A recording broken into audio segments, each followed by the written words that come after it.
புதுக்கோட்டையில் நடைபெற்ற மாநில அளவிலான விரைவு மற்றும் மின்னல் சதுரங்க போட்டியில் வெற்றி பெற்றவர்களுக்கு கேடயம் பதக்கம் மற்றும் சான்றிதழ்கள் வழங்கப்பட்டன.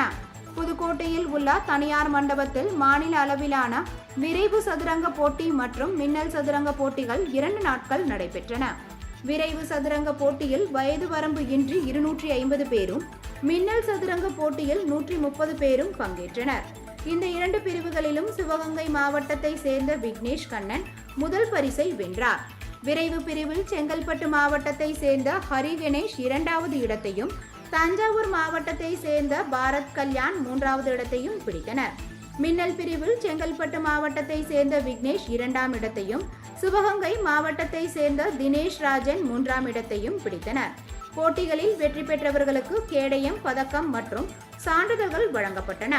இந்த போட்டியில் பங்கேற்று வெற்றி பெற்றவர்கள் தேசிய அளவிலான விரைவு மற்றும் மின்னல் சதுரங்க போட்டியில் பங்கேற்க உள்ளனர் என்பது குறிப்பிடத்தக்கது.